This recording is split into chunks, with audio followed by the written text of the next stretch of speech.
Hello, I'm going to give you a quick tutorial today on how to waggle your fingers for the camera, on how to put a row of beads into a row of lino lace on a rigid heddle loom.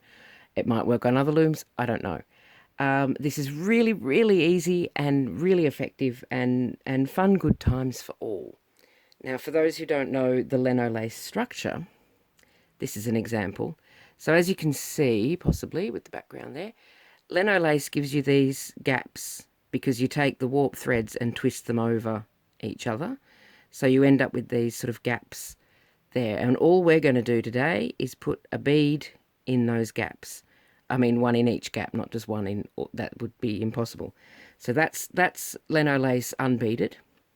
And now we're going to put some beads in some lino lace. It's exciting, isn't it? So I've got my beads strung on to the thread that's on my shuttle. I've cut and joined it down here a little way so I didn't have to haul these beads the whole length of a shuttle full. It's possible to do that, it's just boring. So when you're throwing, I'll just get that dog hair off there. When you're throwing, when you don't want to use the beads, you literally just keep that in shot. So you take these beads, shove them up out of the way. I've got a tripod next to me, which is kind of ruining my usual flair, but it's okay. We will soldier on. So that just goes around the tripod. It's easier without the tripod, I've got to say. So there we go. So that gets that through there. Okay, and then we beat, and then we take these beads. So you'll unravel a little bit extra off your shuttle, which I've just done out of shot. You'll have to trust me. Move these beads up again, because I'm going to do my next row, working round the tripod. My next row is going to have the beads in it. So get them out of the way. So that's ready for my lino. I'll do that in the up. Actually, I'll go into neutral for a second because figuring out the number of beads, I've got 15 beads here for 60 ends because I'm doing 2x2 linos. So it's going to be 4 threads per lino. The other thing I'm doing is I'm keeping these 2 edge threads as plain weave. Not that it really counts because it's like not a huge amount of weave. So the other way to figure out how many beads you need if you're not entirely confident with your maths is to just count by 4s. So we go 1 there, the next 4, that's 3, 4, 5. Trust me, it's 15 because it worked at the other end. So I'm just going to set up my lino. And then, oh, I've got a lot of stuff next to me and it's not working well. So I'm going to loosen off that tension just a skosh. So I've got a bit of wiggle room. I do like a bit of wiggle room. And those 2 are normal. Get that out of the way. Oh, this light is fascinating for shadows and whatnot. So I'm just getting that lino sorted out. You probably don't even need to watch this bit because you probably know how to do it, but that's okay. Think of this as a little moment of zen in your otherwise busy day. Oops. I know you can do it where you wiggle the stick up and down, but I've never been very good at that, so I just grab stuff. So there's that. How have I ended up with the wrong number there? Oh, because I've done the wrong number there. Trust me, I know what I'm doing. There we go. So then we actually want to go there, like that. Get all my X's good. All my X's are good. Right. So for this throw, open up that shed.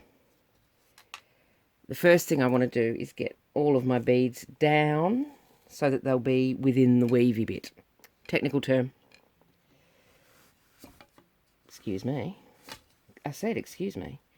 So we'll get that out of the way so I can use my hand there. Come on.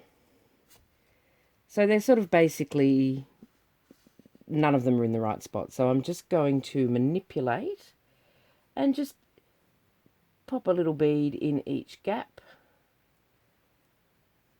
before I do any other adjustments.